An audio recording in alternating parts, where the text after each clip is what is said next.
Hermanos, bienvenidos de nuevo a En Busca de la Verdad Bíblica, un podcast dedicado a las verdades bíblicas.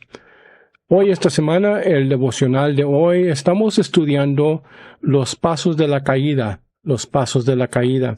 Hace unas 2 semanas empecé un estudio tocante los pasos de la caída de Pedro y ahora vamos a seguir con los siguientes 2 pasos. Por la vez pasada hablamos tocante del orgullo y la autoconfianza.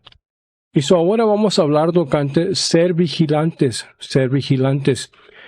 ¿Qué espera el Señor de nosotros, verdad?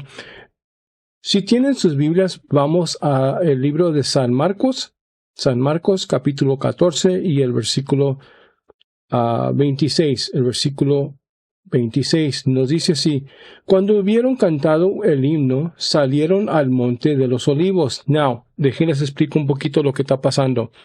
Estos son los versículos que leímos la última vez. En estos versículos vemos que acaban de pasar o acaban de tomar de la Pascua, ¿verdad? Y cantaron himnos, se lavaron los pies y ahora salieron a caminar, pues se fueron al Monte de los Olivos. Y el Monte de los Olivos era un monte grande en cual tenía secciones. Y una de las secciones es el jardín de Getsemaní. Es donde van a ir a dar. En el versículo 27 nos dice así: entonces Jesús les dijo, todos se escandalizarán de mí esta noche, porque escrito está, heriré al pastor y las ovejas serán dispersadas. Pero después que haya resucitado, iré delante de vosotros a Galilea. ¿No acuerdan esto? Esta promesa que Dios les dijo, o Jesús les dijo, cuando resucite, voy a ir a esperarlos ahí en Galilea. ¿No se recuerdan cuando el primer día de la semana, cuando Jesús resucitó, le dijo a María, ve y dile a mis hermanos, ¿verdad?, que los espero allá, en Galilea. Y se recordaron ellos que el Señor les había dicho eso y fueron y lo encontraron en Galilea. Now, el versículo 29. Entonces Pedro les dijo, aunque todos se escandalicen, yo no. Now, les dije al principio, cuando empezamos este estudio, ¿verdad?, iban a hacer unos pasos tocante la caída. Unos pasos que en verdadmente son cosas en nuestras vidas que nos pueden afectar espiritualmente. Now, estos mismos pasos que nos afectan espiritualmente, si nos afectan espiritualmente, también nos pueden afectar en la carne, o más bien en nuestras vidas físicas. El orgullo, la autoconfianza son 2 caracteres que traen destrucciones. Por ejemplo, cuando yo confío en mí mismo, en mi mente yo soy una leyenda, yo ya soy algo grande, no sabiendo o no entendiendo que todo lo que tengo es porque Dios me lo ha dado. Yo no he hecho nada y no hay nada que yo pueda hacer en mí mismo.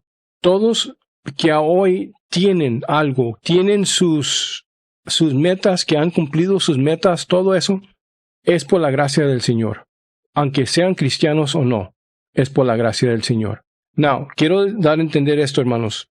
Aquí Pedro nos empieza a enseñar algo interesante, porque él era orgulloso y dependía de sí mismo. Causó otro carácter o otro espíritu, podemos decir lo que sea, que entrara a él. Y eso es esto, hermano. Ser una persona que no es vigilante, no ser vigilantes, es un carácter muy pesado que nos lleva a la tentación, nos lleva a la destrucción de nuestro ser. En Primera de Tesalonicenses, capítulo 5, el versículo 5 al 8 nos dice así: porque todos vosotros sois hijos de la luz y hijos del día. No somos de la noche ni de las tinieblas. Por tanto, no durmamos como los demás, sino velamos y seamos sobrios. Pues los que duermen de noche, duermen, y los que embriagan de noche, embriagan. El versículo 8, pero nosotros que semos del día, semos sobrios, habiéndonos vestidos con la coraza de fe y amor, y con la esperanza de salvación como yelmo. Miren, hermanos, el Señor nos está llamando a ser vigilantes. Fijarnos en las cosas que están sucediendo, fijarnos en las cosas que están pasando en la vida, en nuestras vidas espirituales, las cosas que nuestros hijos hacen, las cosas que usted y yo, las tentaciones, todo eso. Tenemos que fijarnos, como se dice, de las dardos que Satanás usa contra nosotros, los ataques. Usted y yo, como los hijos de Dios, ser vigilante quiere o indica esto, hermanos. Por ejemplo, usted tiene una debilidad en su vida espiritual, ¿verdad? Un pecado, algo que usted tiene en su vida, que usted sabe que, si hago esto, ya sé que voy a caer otra vez. Si no me cuido de esto, ¿verdad? Tal vez voy a fracasar. Ok. Cada uno de nosotros tenemos una cosa débil, una debilidad. Sea un pecado, una tentación, lo que sea. Algo que me distrae y que me quita o me saca fuera de la voluntad de Dios, me saca fuera de la relación con Dios. No, les voy a decir algo. Usted y yo, como hijos de Dios, cuando no somos vigilantes, caemos en tentación, caemos en pecado. Porque no me estoy fijando. No me estoy fijando qué está pasando alrededor de mí. Y caemos en lo que se dicen en trampas, caemos así en lugares o en cosas que me van a afectar espiritualmente. En Marcos capítulo 14, el versículo 36 nos dice así. Acuérdense que antes de llegar al 37, algo sucedió. Voy a ir para atrás a mi texto. Vamos a Marcos capítulo 14 y vamos a empezar en el versículo 30. Y nos dice así, y les dijo Jesús, de cierto te digo, que tú hoy en esta noche, antes de que el gallo haya cantado 2 veces, me negarás 3 veces. No está hablando con Pedro. Acuérdense, miren la conversación que está teniendo. Esta conversación que Jesús está teniendo durante la noche es con Pedro. Porque no habla con los demás, no está llamándoles por nombre a los demás. ¿Se recuerdan que se fueron a caminar? Entraron en el jardín o en el Monte de los Olivos y llegan a el lugar que se llama Getsemaní, en el versículo 32. Dice así, vinieron pues a un lugar que se llama Getsemaní y les dijo a sus discípulos, sentaos aquí entre tanto que yo oro. Versículo 33. Y tomó consigo a Pedro, a Jacobo y a Juan, y comenzó a entristarse y a angustiarse.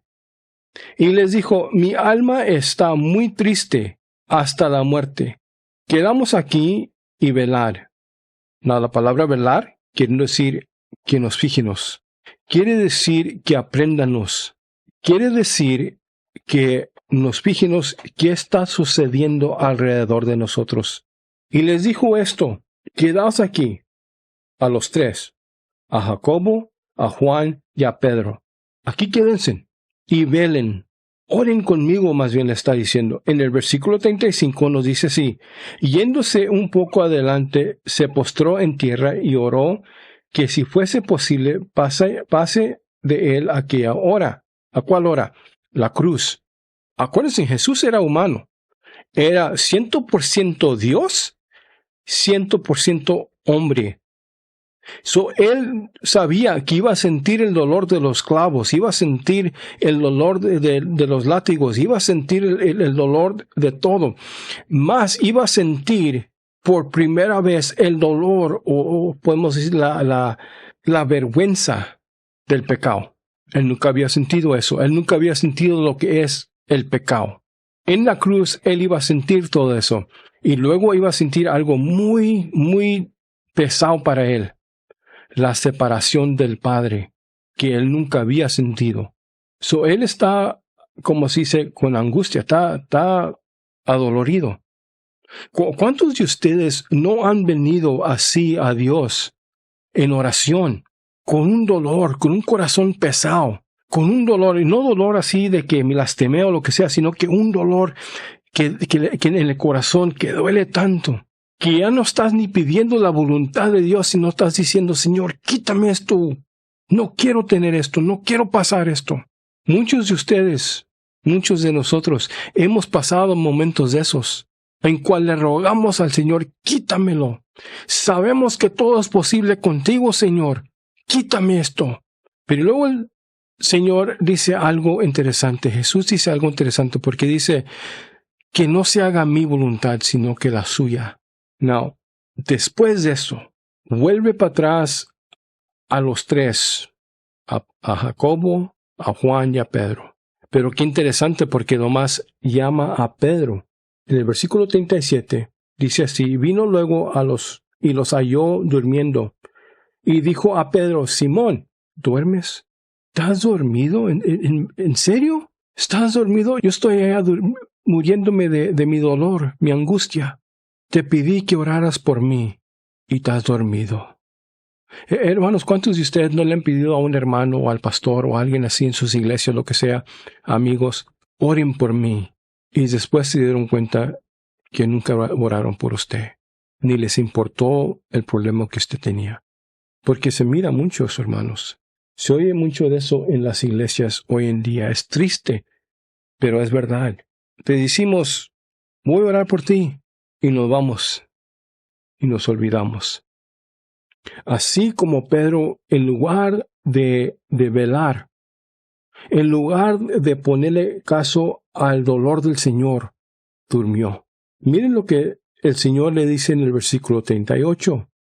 Está hablando directamente con Pedro. Dice, velar y orar para que no entres en tentación. El espíritu a la verdad está dispuesto, pero la carne es débil.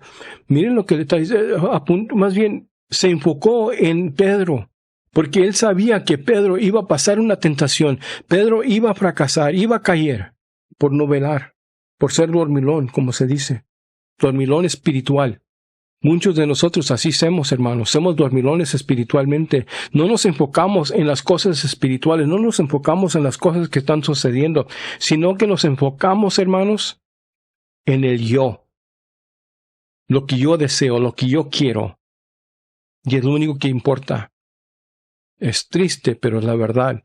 Ya no me importa el dolor de otros. No me importa los deseos de otros, las necesidades de otros. Lo único que me importa es que yo estoy completo, que yo estoy bien con Dios. Según. En el versículo 39 dice, otra vez fue y oró diciendo las mismas palabras y volvió. El versículo 40. Al volver, otra vez los halló durmiendo, porque los ojos de ellos estaban cargados de sueño y no sabían qué responderle. Miren lo que estoy diciendo, hermanos, es esto. El Señor primeramente le dice a Pedro, hey, velar para que no entres en tentación. Se fue otra vez. Y miren cómo Pedro ya no le importaba, hermanos, lo que el Señor estaba pasando, sino que nomás lo de él. Hace poco, y voy a decir algo, hermanos, y hace que mucha gente no cree igual. Todos tenemos nuestras creencias. No quiero ofender a nadie, ni lo estoy haciendo por ofender o para tratar de puchar lo que yo creo. Ahorita, hermanos, estamos viendo y vigilando la tribulación. Estamos en esos últimos días, como se dice. Yo, la mera verdad, creo que estamos ya empezamos la tribulación. Y quiero hacer, y voy a hacer un podcast tocante los tiempos y por qué pienso yo que ya estamos en la tribulación. Muchas señas, hay que ser vigilantes, nos dice la palabra del Señor. Hay hermanos que dicen, no, pues no vamos a pasar la tribulación, el rapto va a suceder antes de la tribulación. Y luego hay hermanos que dicen, no, el rapto va a pasar después de la tribulación. Ok. Sea como sea, no sabemos, porque lo que se dice el pre-rapture o el rapto antes de la tribulación, esa enseñanza no vino a ser hasta los 1800. So es algo, como se dice, algo más o menos nuevo. El rapto después de la tribulación, en el último día, eso siempre fue desde el principio de la palabra. Y eso lo vemos cuando Jesús viene a Cuando se acuerdan cuando Lázaro murió, que viene y habla con, si me recuerdo bien, con Marta o María, uno de ellas, y le dice, no te apures, va a resucitar. Y Marta le contesta, o María le contesta, sí sabemos eso, Señor, en el último día, en el rapto, o más bien en la resurrección del último día. So, now, eso no importa. No quiero enseñar tocante eso, no quiero hablar tocante. Lo que quiero dar a entender es esto, hermanos. Mire, si acaso el rapto no, y más bien déjenlo, lo explico así. Si el rapto viene antes de la tribulación, qué bueno, no vamos a pasar la tribulación. Pero si viene después, ¿ustedes están mental y espiritualmente listos para pasar la tribulación? Acuérdense, si los hijos de Dios no toman la marca de la bestia, que más bien ya lo están, Amazon lo está usando, Microsoft lo está usando, son los chips que le están poniendo en las manos. Y esos mismos chips son los mismos que tienen las tarjetas de crédito y todo eso. Okay, now, oigan lo que quiero decir, es esto. Si ustedes no toman, o nosotros como los cristianos, no tomamos esa marca de la bestia, no podemos comprar, no podemos vender. Si tenemos negocios, ya se acabó el negocio. Si no tomamos esa marca, nos van a matar. Acuerdo a lo que dice en el libro de Apocalipsis. ¿Qué? ¿Ustedes están dispuestos a negar la marca de la bestia y ver que sus hijos van a pasar hambres? Porque no podemos ir al mercado a comprar. No podemos. Es más, miren otra cosa. Blanquillos, los huevos, lo más bajo, lo más corriente, lo más baratito de toda la comida. ¿Se recuerdan cuando podían comprar una docena de blanquillos por 99 centavos? A veces hasta 69 centavos. ¿Se recuerdan de esos tiempos? Porque esos tiempos no fueron hace muy lejos, hace unos 4 años, ¿verdad? ¿Qué? El pollo, lo comprábamos, ¿se acuerdan? A 69 centavos la libra. 6.90, 5, a veces pagábamos hasta 4.49 centavos la libra. Ahora está casi $10 la libra. Está todo caro. Pero solamente la comida del pobre, la comida barata, es la que le subió el precio. Yo hago mucho barbecue, compro brisket, compro tri-tip, el chuck, la carne de la chuck, no sé cómo se dice en español, pero la carne chuck, que era la carne más común, que se compraba a unos 50 la libra. Ahora está al mismo precio que el brisket y el tri-tip. A veces está hasta más cara. La comida del pobre, como se dice. En el libro de Apocalipsis nos dice así. En los últimos días, durante la tribulación, la comida del pobre iba a subir. Y voy a hacer un estudio durante todo esto. Va a subir. Para que, acuérdense, el trigo era lo más barato en esos tiempos del Señor. Para que un hombre pueda comprar una sola cena, una sola comida para una persona, le va a costar lo que un hombre se gana en todo el día de trabajo. Más bien, voy a ir a trabajar y nomás voy a alcanzar a comprarme un plato de comida para una sola persona, con todo lo que gané en todo el día. Pero la comida del rico no va a ser afectada. Miren las cosas hoy. Hay que ser vigilantes. Los blanquillos, los huevos tan caros que tan casi tienen más valor que el oro. El beef chuck, la carne esa que le hicimos, la carne esa molida, lo más barato que había, más caro que los steaks. Lo que quiero dar a entender es esto, hermanos, ser vigilantes, ver, orar por las cosas que están sucediendo. La siguiente cosa que vemos, hermanos, es la vergüenza que Pedro tuvo. En el capítulo 14 de San Marcos, el versículo 54 nos dice así: y Pedro le siguió de lejos hasta dentro del patio del sumo sacerdote, y estaba sentado con alguaciles calentándose al fuego. No, oigan lo que estoy diciendo. En este pasaje vamos a encontrar algo curioso. En este pasaje estamos viendo que Pedro lo siguió de lejos. Así como muchos cristianos hoy en día seguimos a Cristo pero de lejos. Como decíamos antes, teníamos una broma que decíamos, cuando estoy acá entre los borrachos, estoy con los míos. Cuando estoy en la iglesia, estoy con los míos. ¿Cuáles son los tuyos? ¿Verdad? Cuando estoy entre los borrachos, pues acá estoy con los míos. Y cuando estoy en la iglesia, pues también acá estoy con los míos. No se vale así, hermanos. No se puede. Tenemos que decidir. ¿Voy a servir a Dios o no? Les dije, hay que ser vigilantes, hay que ver las cosas que están sucediendo. Les pregunté, si acaso pasamos la tribulación, ¿ustedes están listos para negar la marca de la bestia? Y no poder comer, no poder comprar, no poder vivir en una vida de escondidas, corriendo, huyendo. ¿O los va a dejar que los maten y no negar a Dios? Porque la pregunta va a ser, si negas a Dios, toma la marca y sigue viviendo. Vive como la vida natural. Pero si la negas, te vamos a matar. ¿Qué va a ser su decisión en ese instante? Dice, hermano, no lo creo. ¿Cuántas veces no estamos viendo más y más a hoy que andan matando a los cristianos? Tal vez en otros países, tal vez no aquí todavía. Escuchen lo que estoy diciendo, todavía. Pero en otros países sí. Pero acuérdense, ya viene. Ahí viene la cosa. ¿Usted lo va a seguir de lejos o va a seguir al Señor así de cercas y personalmente? Dice Pedro, se fue y se sentó así con los demás en el fuego y se calentó en el fuego. Y se recuerdan cuando le empezaron a preguntar, ¿tú eres uno de ellos? No, yo no soy. No, yo no lo conozco, no sé nada que ver. No. ¿Cuántas veces no escuchamos cristianos así? En el trabajo. Andan ahí hombres, mujeres, hablando groserías, diciendo cosas que no deben, y luego usted menciona a Cristo. Yo también, yo voy a la iglesia aquí, y que yo soy hermana, y que, bueno, me estabas portándote como el diablo hace como 5 minutos, pero acá te estoy hablando de Cristo acá solas, y ahora sí también eres de Cristo. Seguimos a Cristo de lejos, porque estoy avergüenzado de las cosas de Dios.